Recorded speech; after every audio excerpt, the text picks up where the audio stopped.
In the cold expanse of the Andromeda Galaxy, aboard the sleek alien starship Zyxor, Commander Glaxar paced nervously.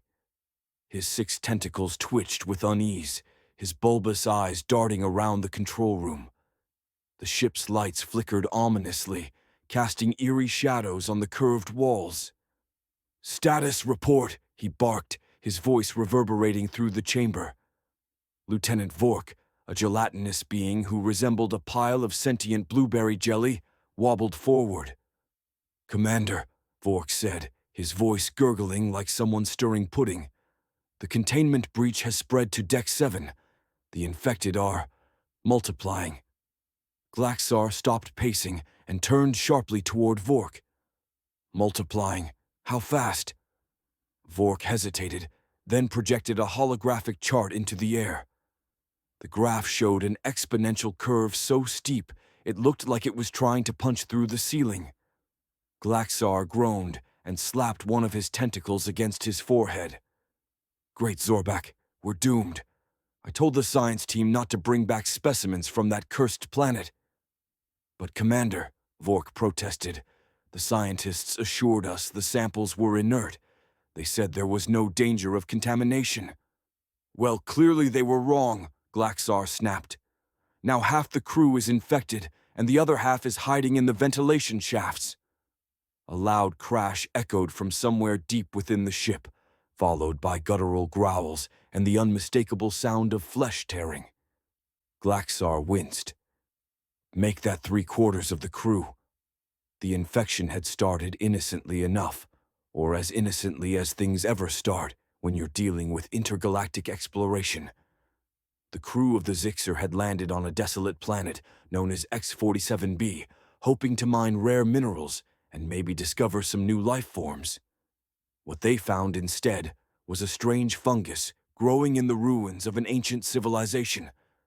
The scientists, thrilled by the discovery, brought samples aboard the ship for study. That was 2 days ago. Now the fungus had mutated into something far worse. Space zombies. The infected crew members weren't just mindless shamblers. They were fast, strong, and disturbingly clever. Worse still, the fungus seemed to grant them some kind of hive mind, allowing them to coordinate their attacks. The survivors had tried everything: fire, acid, even blasting them out of airlocks. But nothing worked. The zombies just kept coming, their glowing green eyes and spore-covered bodies relentless in their pursuit of fresh victims. Glaxar knew they couldn't hold out much longer. The ship's defenses were failing, and the zombies were closing in. Desperate times called for desperate measures. "Lieutenant Vork," Glaxar said, his voice trembling slightly. "Prepare the emergency beacon. We need help." Vork blinked, or at least did the gelatinous equivalent of blinking. "Help? From whom?" Glaxar hesitated. He knew what he was about to suggest was risky, perhaps even suicidal. But there was no other choice. "From the humans," he said finally. Vork recoiled in horror, his jelly-like body quivering. "The humans? Are you insane? They're barbaric, primitive. They eat animals, Commander, animals." "I'm aware of their dietary habits," Glaxar said dryly.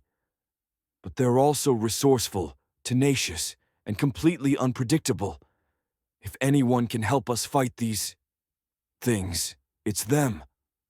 "But Commander," Vork protested, "humans are dangerous. They have weapons that can destroy entire planets. They watch violent movies for entertainment. They invented pineapple pizza." Glaxar raised a tentacle to silence him. "Enough. I know the risks, but we don't have a choice. Activate the beacon." Vork sighed and slithered over to the control panel. With a reluctant gurgle, he pressed the button to send out the distress signal.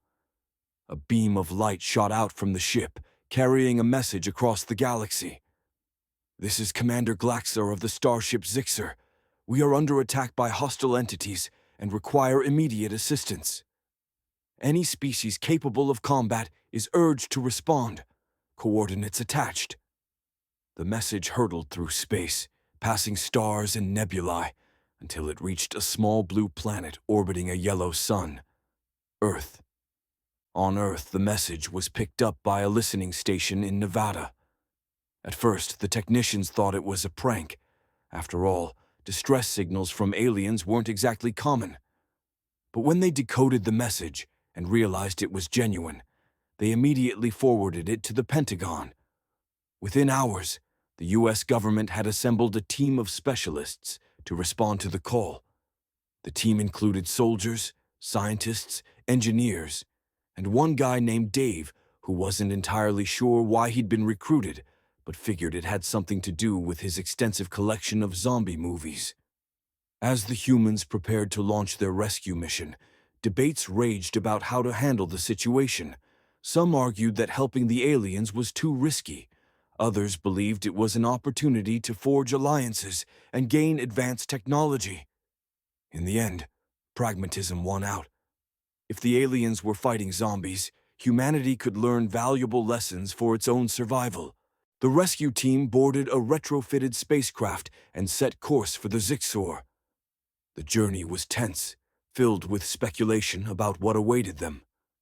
When they finally arrived, they were greeted by a scene straight out of a nightmare.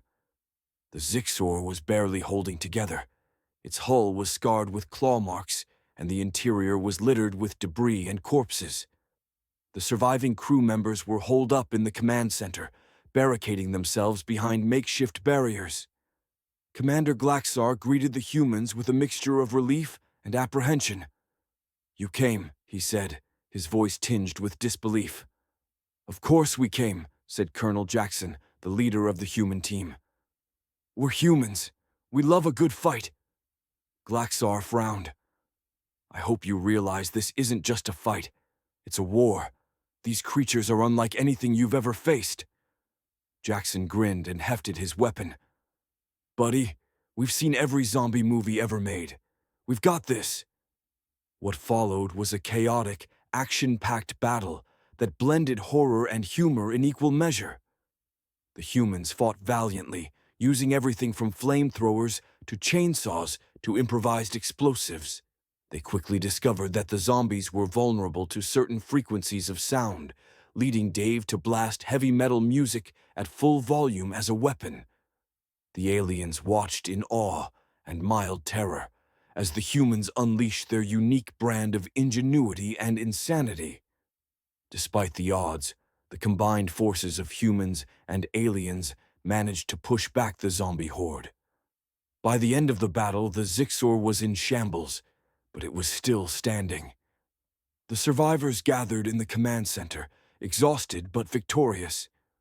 Commander Glaxar looked at Colonel Jackson and his team with newfound respect. "You humans are remarkable," he admitted grudgingly. Jackson smirked. "Told you we'd handle it."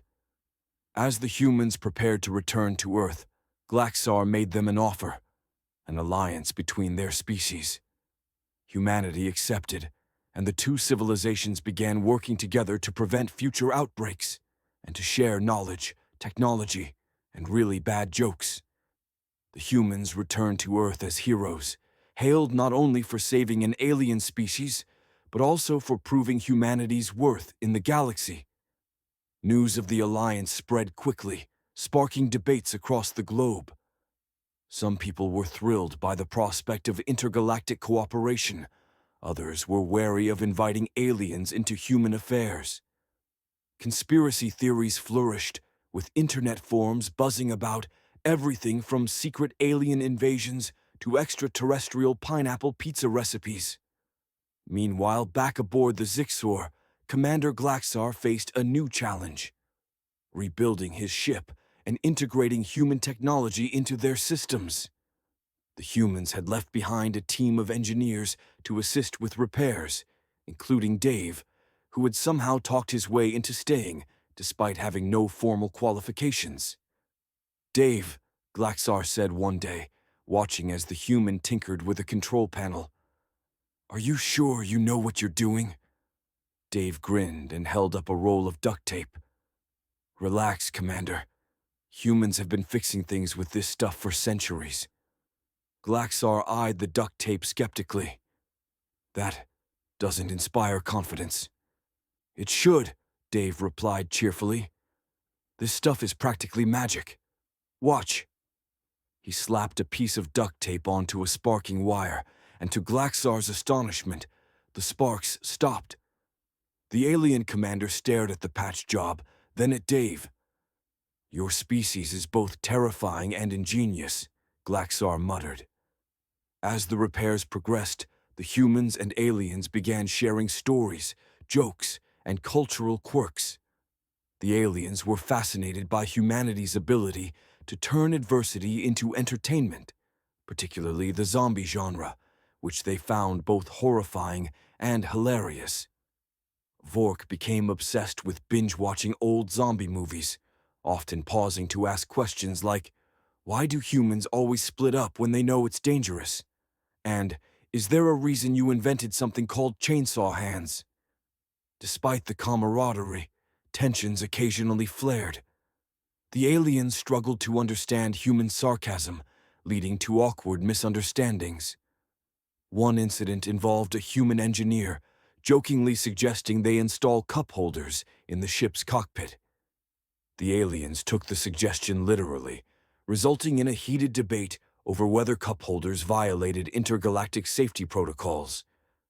But these minor conflicts paled in comparison to the larger threat looming on the horizon. Unbeknownst to the crew of the Zixer or their human allies, the fungal zombies weren't confined to the ship. During the initial outbreak, spores had escaped into space, hitching rides on debris and drifting toward nearby planets. On one such planet, a lush world known as Velthar, the spores found fertile ground and began to spread. Velthar was home to a peaceful alien species called the Velthari, known for their advanced agriculture and harmonious society. When the spores arrived, the Velthari initially mistook them for harmless plants. By the time they realized the truth, it was too late. The fungus mutated rapidly, infecting the population and transforming them into a new breed of zombies, faster, stronger, and even more intelligent than the ones aboard the Zixor. The Velthari sent out a distress signal, which was intercepted by both the humans and the crew of the Zixor. Glaxar convened an emergency meeting to discuss their response. This is worse than we feared, Glaxar said, projecting images of the infected Velthari onto the command center's holographic display. The fungus has evolved. If we don't stop it now, it could spread across the galaxy. Colonel Jackson, who had returned to the Zixor with a new team of soldiers, leaned forward in his chair. What's the plan? Glaxar hesitated. We'll need to work together again, but this time the stakes are higher. The Velthari are more advanced than us, and if the infection spreads to their technology... Jackson finished the thought grimly.